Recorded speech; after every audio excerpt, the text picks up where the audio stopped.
પેઇન્ટમાં આપણે આગળ કરશું કન્ટિન્યુ, જ્યાંથી બાકી હતું એ શીખીએ આગળ. સૌથી પહેલાં અહીંયા ક્લિક કરીને પી દબાવું એટલે પેઇન્ટ નામનો પ્રોગ્રામ ખુલશે. ક્લિક કરું છું એટલે પેઇન્ટ પ્રોગ્રામ ઓપન થશે. થઈ ગયું બરાબર. પેઇન્ટ પ્રોગ્રામ પાછળ ઓપન થઈ ગયો છે. આ પેઇન્ટની સ્ક્રીન દેખાડે છે બરાબર. આ પેઇન્ટ પ્રોગ્રામ. હવે એમાં આપણે શીખ્યા હતા અહીંથી આ પેન્સિલથી કરીને આ 6 બટન શીખ્યા, બ્રશ શીખ્યા, અહીંથી શેપ બનાવતા શીખ્યા હતા, કલર ભરતા શીખ્યા હતા. આટલું આપણે ક્લિયર કર્યું.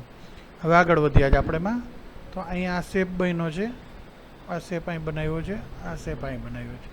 હવે આ જે એરોવાળો શેપ છે એને આપણે ઉપાડી અને અહીંયા મૂકવો છે. તો સિલેક્ટમાં ક્લિક કરીને આવી રીતના સિલેક્ટ કરી અને આપણે ઉપાડીને મૂકી શકીએ છીએ આવી રીતના ગમે ત્યાં. એ મૂકીએ એ દરમિયાન જો વ્હાઇટ આવે જ ભાગ, એ વ્હાઇટ ભાગ કાઢી નાખો ત્યાં સિલેક્ટમાં પોઈન્ટમાં ટિક કરીને ટ્રાન્સપરન્ટ દબાવવાનું એટલે વ્હાઇટ ના આવે છે. આપણે આ રીતના મૂકી શકીએ. હવે મારે આ બે ભાગને અહીંથી કાઢી જ નાખવા છે. તો આને સિલેક્ટ કરું છું અને કટ આપવું એટલે નીકળી જશે. નીકળી ગયા પછી એમ તો પાછા જોઈએ તો પેસ્ટથી પાછા મેળવી શકીએ અને ઉપાડીને ગમે ત્યાં મૂકી શકીએ છીએ. આની આપણે એક બીજી કોપી જોઈએ છે. તો આને ક્લિક કરવાનું સિલેક્ટને. સિલેક્ટ માટે અહીંથી આમ કરશો ને તો અધૂરું સિલેક્શન થશે. પછી આમ મોટું કરવાની ટ્રાય ન કરજો નહીંતર બગડી જશે. જો આમ કરવા જાઓ તો બગડી ગયું ને. અંડું આપું એટલે પાછું જશે તો થઈ જાય. આમ ભૂલથી કદાચ સિલેક્શન થઈ ગયું હોય તો પહેલાં બાર ક્લિક કરી દેવાનું. સિલેક્શન ઉપરના ખૂણેથી જવાનું, જેથી આની ઉપર વટી જાવ અને આની આ બાજુ વટી જાવ. એવી રીતના આ ખૂણો લ્યો ને તો આખે આખું એમાં સમાઈ જાય, નહીંતર અધૂરું સિલેક્શન થાય. પછી આની કોપી કરવી તો કોપી દબાવો અને પેસ્ટ દબાવો એટલે બીજી કોપી મળી ગઈ છે. હવે એને આપણે આમ ગોઠવી દીધું. હવે આને પાછું આખું સિલેક્ટ કર્યું અને ફરીથી કોપીને પેસ્ટ આપો તો પાછી એક કોપી આવી ગઈ છે અને એને તમે ગમે ત્યાં મૂકી શકો. તો અલગ ટાઈપની ડિઝાઇન એક બની ગઈ સરસ. ખાલી મેં ષષ્ઠકોણ હતું એની જ કોપી પેસ્ટ કરીને ડિઝાઇન બનાવી. સમજાણું? એવી રીતે તમે ગમે એમાંથી બનાવી શકો. જેમ કે એક આ બનાવ્યું, હા. હવે એને હું અડધું સિલેક્ટ કરું આમાંથી, અહીંયાથી આટલું સિલેક્ટ કર્યું અને કોપીને પેસ્ટ આપ્યું એટલે આવી ગયું અડધું. હવે એને અહીં મૂકી દીધું આવી રીતના. તો અલગ ડિઝાઇન બની ગઈ એમાંથી ને એમાંથી જ. હજી પેસ્ટ આપું તો હજી એક કોપી એની હશે આવી ગઈ ડાયરેક્ટ. ઓની જે કોપી પેસ્ટ કર્યું હતું જેટલી વાર પેસ્ટ કરતા જાવ એ અડધો ભાગ આવતો જશે અને નીચે ગોઠવતા જાઓ તો અલગ ટાઈપની એક ડિઝાઇન એમાંથી ને એમાંથી તૈયાર થઈ ગઈ.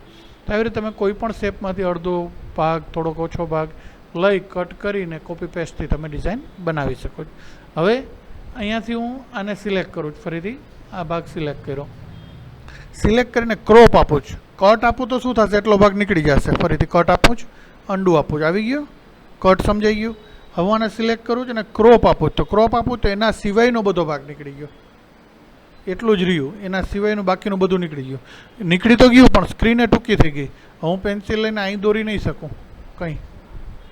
આટલી જ સ્ક્રીન થઈ ગઈ. આટલામાં જ હું અહીં દોરી શકું. દોરવું હોય તો મારે છે. તો ફરીથી જેવું હતું એવું કરવું છે. બધું ઓલું નીકળી ગયું જોઈએ તો અંડુથી આવી જશે પાછું. અંડું આપો લાવી ગયો. પાછું એમ ના આપણે બધું પાછું નહોતું જોતું. આપણે તો ખાલી આ જે વ્હાઇટ ભાગ છે એ જ મોટો કરવો છે અહીં દોરવા માટે. બીજું તો અહીંયા બહાર જોશો તો ડોટેડ દેખાશે, ટપકા છે કેનવાસમાં. અહીંથી તમે ક્લિક કરીને આ કેનવાસને મોટું કરી શકો તમારે જેટલું કરવું હોય. તો અહીં તમે હવે પેઇન્ટિંગ કરી શકશો. ક્લિયર? સમજાઈ ગયું ક્રોપ શું છે, સિલેક્ટ શું છે એ? બરાબર. હવે હું અહીંયા ચિત્ર એક પાછું દોર લઉં છું. આ એક ચિત્ર દોર્યું અને એને સિલેક્ટ કરી લઉં. જે ચિત્રને અહીંથી સિલેક્ટ કર્યું.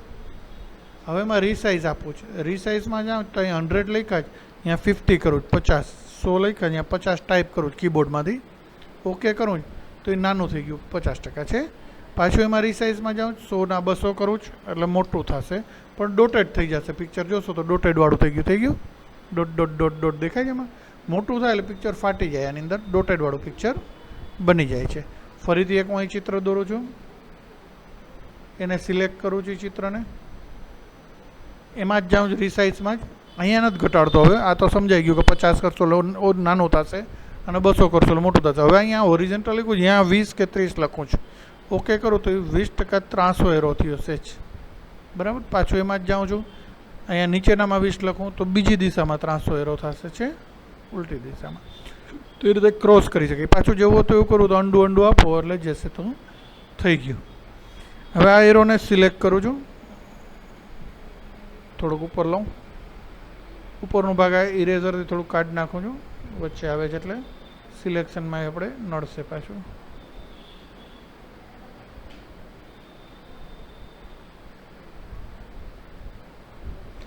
આ નાના ઇરેઝરથી છેકું છું હું અત્યારે. તમે જેટલી વધારે નાના ઇરેઝરથી ને પેન્સિલથી પ્રેક્ટિસ કરશો એટલે માઉસ ઉપર હાથ બેસશે કે માઉસ પરફેક્ટ હાલે. જો મારાથી માઉસ જોતા હશો તો પરફેક્ટના શેપમાં હાલે જ છે. તમે ઘણીવાર આમ આગળ પાછળ થઈ જાય માઉસ, તો એનું રીઝન શું છે કે પ્રેક્ટિસ વધારે ન હોય. બને એટલી પ્રેક્ટિસ પેન્સિલની ઇરેઝરની કરજો જેથી માઉસ પર હાથ બેસી જાય. હવે હું ફરીથી આને સિલેક્ટ કરું છું. આ સિલેક્ટ કર્યું મેં. હવે રોટેટમાં જાઉં છું. રોટેટમાં 90 ડિગ્રી, તો 90 ડિગ્રી રોટેટ થયું છે. ફરીથી 90 ડિગ્રી આપું છું, બીજી સાઈડ રોટેટ થયું. સમજાણું? હજી આ સિલેક્શન ટૂંકું પડ્યું એટલે નીચે થોડુંક કપાઈ જતું હતું, અને વચ્ચે રાખી અને સિલેક્શન મોટું કરું છું કારણ કે રોટેટ થાય એટલે એને જગ્યા વધારે જોઈએ. એટલે હવે રોટેટ 90 ડિગ્રી છે. આ 90 ડિગ્રી રોટેટ થાય. આ રિવર્સ 90 ડિગ્રી લેફ્ટ સાઈડમાં, ઓલું રાઈટ સાઈડમાં તો રિવર્સમાં. 180 સીધું સામે, હોરિઝન્ટલ અને વર્ટિકલ, બરાબર. આ બાજુમાં અને ઉલટું થતું રોટેટ અલગ અલગ દિશામાં રોટેટ કરી શકીએ છીએ રોટેશનથી. ક્લિયર? સમજાઈ ગયું? અહીંયા હોમ મેનુ આખું ક્લિયર થયું. Cut, copy, paste, crop, rotate અને રિસાઇઝ આપણે અત્યારે શીખ્યા. આટલું વ્યવસ્થિત રિવાઇઝ કરી લ્યો, થઈ જાય એટલે મને કહેજો, પછી આગળ વધશું આપણે.